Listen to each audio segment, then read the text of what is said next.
कि एक गांव में दो भाई बहन अपने माता पिता के साथ रहा करते थे। लड़के का नाम पिंकू था और लड़की का नाम पिंकी था। दोनों हमेशा साथ रहते थे और कभी झगड़ा नहीं करते थे। दोनों भाई बहन में बहुत प्यार था। एक दिन की बात है, दोनों ने अपनी माँ से कहा कि हम बाहर खेलने जाएं। उस गांव के आसपास घना जंगल था जिसमें जंगली जानवर भी थे, इसलिए उनकी माँ ने मना किया। लेकिन जब दोनों ज्यादा जिद करने लगे तो माँ ने कहा कि ठीक है, खेल लो, लेकिन घर के पास ही खेलना और जंगल की तरफ मत जाना। और दोनों खेलने चले गए। दोनों भाई बहन में भाई छोटा था, इसलिए बहन उसका बहुत ख्याल रखती थी। जब दोनों खेल रहे थे तो पिंकू की नजर जंगल की तरफ पेड़ पर पड़ी। वो इमली का बड़ा सा पेड़ था। इमली देखकर पिंकू के मुंह में पानी आ गया। उसने कहा, दीदी देखो कितना बड़ा इमली का पेड़ और उसमें कितनी सारी मीठी मीठी इमली लग रही है। चलो दीदी, इमली तोड़कर खाते हैं। इमली देखकर पिंकी के मुंह में भी पानी आ जाता है, लेकिन उसे माँ की बात याद आ जाती है और वो पिंकू से कहती है, नहीं पिंकू, वो पेड़ जंगल के पास है। माँ ने मना किया था। माँ ने कहा था कि घर के पास ही खेलना और जंगल की तरफ मत जाना। दीदी वो जंगल में थोड़े ही है, वो तो बहुत करीब है। हम जल्दी से इमली तोड़कर वापस आ जाएंगे। जब पिंकू ने बहुत जिद की तो आखिरकार पिंकी मान गई और वो पेड़ के पास पहुंच गए। लेकिन वो पेड़ बहुत बड़ा था। अब परेशानी ये थी कि इतने ऊंचे पेड़ से इमली कैसे तोड़ी जाए। अब दोनों भाई बहन सोच में पड़ गए। तभी पिंकू को एक पत्थर दिखा और उसने कहा, दीदी आप ये पत्थर फेंको, उससे इमली गिर जाएंगी और मैं उठा लूंगा। पिंकी को भी ये आइडिया अच्छा लगा और उसने पत्थर उठाकर पेड़ पर फेंका। लेकिन अभी ऐसा लगा जैसे पत्थर किसी को लग गया, क्योंकि किसी के चिल्लाने की आवाज आ रही थी।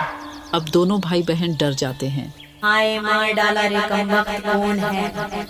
किसने पत्थर मारा? मैं एक चुड़ैल हूँ और मैं इस पेड़ पर बहुत सालों से रहती हूँ। तुम लोग यहाँ क्या कर रहे हो और मुझे पत्थर किसने मारा? अब मैं तुम दोनों को नहीं छोड़ूंगी। तुम लोगों की हिम्मत कैसे हुई मुझे पत्थर मारने की? मरने के लिए तैयार हो जाओ। वो दोनों बहुत ज्यादा डर जाते हैं। पिंकी उस चुड़ैल से कहती है, दादा देखिए, हाँ हमने आपको पत्थर नहीं मारा था। हमने इमली तोड़ने के लिए पत्थर मारा था। हमको नहीं पता था कि आप इस पेड़ पर रहती हैं। हमें क्षमा कर दीजिए और हमें घर जाने दीजिए। हमें बहुत देर हो गई है। हमारी माँ परेशान हो रही होगी। हम आज के बाद कभी यहाँ नहीं आएंगे। दोनों चुड़ैल से बहुत माफी मांगते हैं, लेकिन चुड़ैल भी सुनने को तैयार नहीं थी। वो उन्हें जान से मारना चाहती थी। आखिर बहुत मुश्किल से वो मान गई और उसने, ठीक है, मैं तुमको जान से नहीं मारूंगी, लेकिन सजा तो तुम दोनों को जरूर दूंगी। और उसने अपने जादू से लड़की को मुर्गी और लड़की को बकरी बना दिया और हंसते हंसते गायब हो गई। लड़की यानी मुर्गी ने कहा कि, दीदी अब हम क्या करेंगे, घर कैसे जाएंगे? लड़की यानी बकरी ने कहा, पिंकू, अब हम घर तो जा नहीं सकते। जंगल में चलते हैं, वहाँ किसी से मदद मांगेंगे, शायद कोई हमारी मदद कर दे। और फिर दोनों जंगल की तरफ चल देते हैं। घने जंगल में पहुंचने के बाद उनको एक हाथी दिखाई देता है।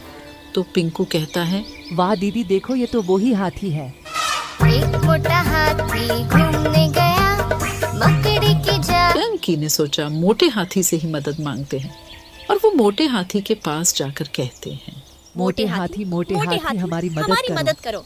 मोटे हाथी ने कहा, क्यों चिल्ला रहे हो और तुम लोग हो कौन? क्या तुम लोग मुझे जानते हो? पिंकी ने कहा, हमने आपको एक मोटा हाथी में देखा है। हम दोनों भाई बहन हैं। इमली वाली चुड़ैल ने हमें मुर्गी और बकरी बना दिया है। अब हम घर कैसे जाएंगे? आप हमारी मदद करो। हमारे माँ बाप परेशान हो रहे होंगे। मोटा हाथी ने कहा, नहीं भाई, मैं तुम्हारी कोई मदद नहीं कर सकता। मुझे भी उस चुड़ैल से डर लगता है। वैसे तो मुझे भी इमली बहुत पसंद है, लेकिन उस पेड़ पर चुड़ैल रहती है, इसलिए मैं इमली नहीं खा पाता। तुम किसी और से मदद मांगो। औरत वो दोनों आगे चले जाते हैं और उन्हें भालू दिखाई देता है और पिंकू कहता है, देखो दीदी, ये तो वही भालू है, कालू मदारी वाला। यह यहाँ क्या कर रहा है? चलो दीदी, उससे चलकर पूछते हैं। कालू मदारी आया। भालू भाई हमारी मदद कीजिए। और आप तो कालू मदारी वाले भालू हो ना, आप यहाँ क्या कर रहे हो? अरे मुर्गे भाई, आपको क्या बताऊं, मैंने काले मदारी का घर छोड़ दिया।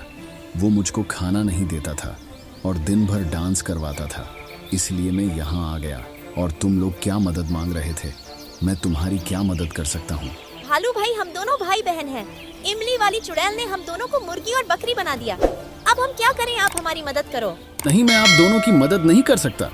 इमली वाली चुड़ैल से तो मुझे भी बहुत डर लगता है।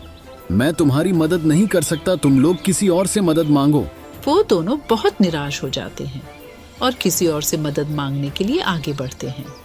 रास्ते में उनको तोता दिखता है और आप जानते हैं कौन सा तोता? ये वाला। तोता हरे रंग का हो दिखता। इधर उनके माता पिता परेशान हो रहे थे कि बच्चे अभी तक क्यों नहीं आए। जंगल में खोजने के बाद जब बच्चे नहीं मिले तो वो दोनों दुखी हो गए। माँ का तो रो रो के बुरा हाल था। पिंकू ने दीदी से कहा, देखो दीदी, तोते भाई से पूछते हैं, शायद वो कुछ मदद करें। दोनों तोते के पास जाते हैं और पूछते हैं। अरे तोते भाई, आप यहाँ कैसे? तोते ने कहा, अरे तुम लोग कौन हो? तुमको पता नहीं है यहाँ बहुत खतरनाक जानवर है, वो तुमको नुकसान पहुँचा सकते हैं। जल्दी यहाँ से चले जाओ। पिंकी ने कहा, हम दोनों भाई बहन हैं। हमको इमली वाली चुड़ैल ने मुर्गी और बकरी बना दिया है। क्या आप हमारी मदद कर सकते हो? तोते ने कहा, मैं अब यहीं रहता हूँ। घर में और पिंजरे में रहते रहते मैं बोर हो गया था, और तुम लोगों की मैं क्या मदद करूँ? हाँ, लेकिन यहाँ से आगे एक तांत्रिक रहता है, वो जरूर तुम्हारी मदद करेगा। तुम लोग उसके पास चले जाओ। दोनों ने कहा, ठीक है। थोड़ा आगे जाने के बाद एक पेड़ के नीचे एक तांत्रिक उन दोनों को मिला। वो दोनों उसके पास गए और तांत्रिक को सारी बात बताई। और तांत्रिक ने कहा, चलो मेरे साथ। कहाँ है वो चुड़ैल? उसे अभी सबक सिखाता हूँ। दोनों उस तांत्रिक के साथ उस पेड़ के पास पहुंचे। तांत्रिक चिल्लाया, बाहर आ चुड़ैल, आज तुझको नहीं छोड़ूंगा। चुड़ैल पेड़ से नीचे आती है और कहती है, क्या है बुढ़े, क्यों चिल्ला रहा है? जल्दी से इन बच्चों को ठीक कर दे, नहीं तो मैं तुझे बोतल में बंद कर दूंगा। जा नहीं करती, मैं कोई तुझसे डरती हूँ। चला जा, नहीं तो तुझे भी बंदर बना दूंगी। और तांत्रिक को गुस्सा आ जाता है और वो उस चुड़ैल को बोतल में बंद कर देता है और चुड़ैल उससे माफी मांगने लगती है। जब तक तू इन दोनों बच्चों को ठीक नहीं करेगी, मैं तुझे नहीं छोड़ूंगा। और वो हार मान जाती है और उन बच्चों को ठीक कर देती है और वो वापस अपने रूप में आ जाते हैं। और तांत्रिक उस बोतल को तालाब में फेंक देता है और बच्चे खुशी खुशी अपने घर चले जाते हैं और निश्चित करते हैं कि कभी भी जंगल की तरफ नहीं जाएंगे और माँ बाप का कहना सुनेंगे और कभी भी लालच नहीं करेंगे। दोस्तों, माँ बाप की बातें हमें बुरी लगती है, लेकिन वो हमेशा हमारे भले के लिए ही किसी काम को मना करते हैं। इस कहानी से यही सीख मिलती है। दोस्तों, कहानी अच्छी लगी हो तो प्लीज़ लाइक करें और चैनल को सब्सक्राइब कीजिए। धन्यवाद।